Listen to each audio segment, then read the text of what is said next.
La pregunta, la verdad que sí que es una pregunta que se suele hacer, ¿no? Porque en general el mundo académico y fuera de él piensa que la ontología, bueno, no piensa, sino que suele darle un uso a la ontología, a la palabra ontología bastante ambiguo, en el que caben muchas cosas en general.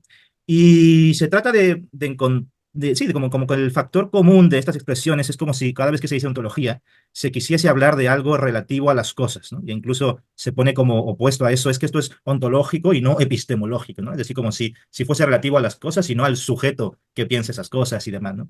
Pero la verdad es que cuando uno va a los textos, digamos, más, no quiero decir serios, pero bueno, más centrados en el tema de la ontología, ya sea, digamos, en la ontología más contemporánea, ¿no? Tanto la así llamada continental, pienso en la más contemporánea, por ejemplo, de Graham Harman, ¿no? O la analítica, ¿no? Pienso, pues, por ejemplo, en Kit Fine, ¿no? Etcétera. Como va tirando uno para atrás, ¿no? Y en la continental, pues vuelves, llegas ahí incluso a un Heidegger, qué sé yo, con sus contemporáneos los neotomistas, o por el lado analítico, pues también ahí ya puedes encontrar a un Quine, qué sé yo, ¿no?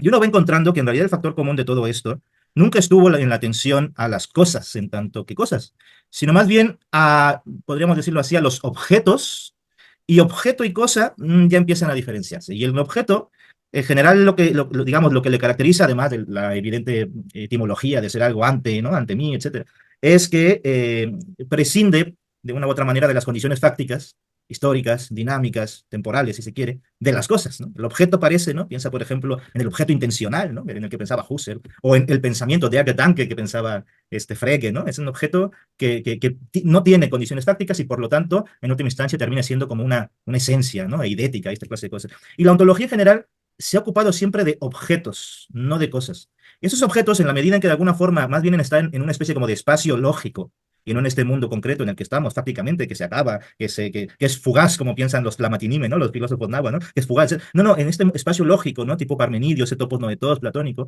pues de alguna forma queriendo estudiar las cosas, el ontólogo termina sobrevolando ese mundo noetos, ¿no? Ese mundo noético. Y si uno va tirando para atrás, resulta que la ontología tiene una historia, y la ontología surge concretamente, eso se puede demostrar, de hecho yo tengo textos donde eso está demostrado, ¿no? Y en una historia de la ontología. Y la ontología surge en 1606 con Jacob Lorcher, o sea, ese es de los primeros de lo que se va a llamar la Schulmetaphysik, la escolástica luterana, que es en la que se forma Kant, por cierto, y luego los idealistas. Los últimos de la escolástica luterana son Leibniz, Wolfgang Garten, pero antes de eso, pues está gente como Abraham Kalof, Rudolf Göckel, Jacob Lorcher que acabo de mencionar. Bueno, pues Jacob Lorcher en 1606 crea la palabra ontología y solamente se puede crear ahí porque es el concepto de ontología, no solamente la palabra, sino el concepto, el que entonces puede surgir en virtud de la idea de razón que está surgiendo entonces, en el inicio de la modernidad, a saber, la razón pura. La razón capaz de generar una ontología es la razón pura. ¿Y cómo define ontología en virtud de lo que he dicho, este recorrido hacia atrás de alguna forma? ¿Cómo define Jacob Lorcher por primera vez la ontología? Pues la define, aunque él escribe en latín, la define en griego como episteme noetu e noetu, ¿no? La ciencia de lo inteligible en tanto que inteligible. Tiene todo el sentido de por qué luego la ontología venidera al final se queda con los objetos del espacio lógico y por tanto hace un isomorfismo entre objeto y concepto, ¿no? Piensa, por ejemplo, en todo Carnap, por ejemplo, Carnap con su, ¿cómo se llama su libro este? De la construcción lógica del mundo, es una ontología, ¿no? Y es lógica, las investigaciones lógicas de Husserl, etcétera, ¿no?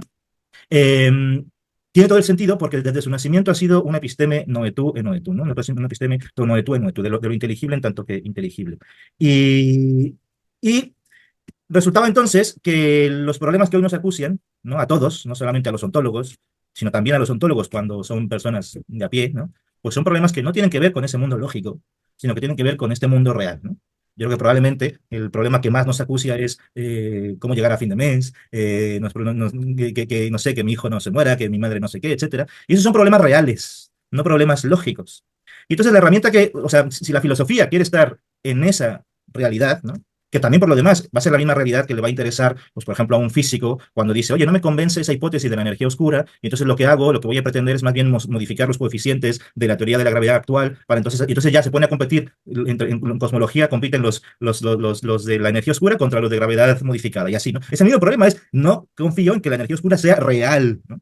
A pesar de que tenga una consistencia lógica, porque por eso es que se ha puesto esa hipótesis, explica lo demás, pero no confío que tenga realidad, ¿no? Entonces, los problemas que nos acucian son de realidad y no de conceptos-objetos, ¿no? Y entonces uno busca en la filosofía contemporánea, bueno, ¿y quién se está ocupando de la realidad, de esa realidad? Y para mi tristeza, para mi decepción, la verdad es que, pues por lo menos yo no encontré a nadie, ¿no? No encontré a nadie, no encontré una herramienta especialmente, ¿no? Podría haber encontrado filósofos sueltos, sí, quizás, pero como sistemas de pensamientos. Y hacía falta una herramienta que tratase con las cosas reales en tanto que cosas reales, sin quitarle lo de cosa y sin quitarle lo de real. Y eso es lo que llamamos reología.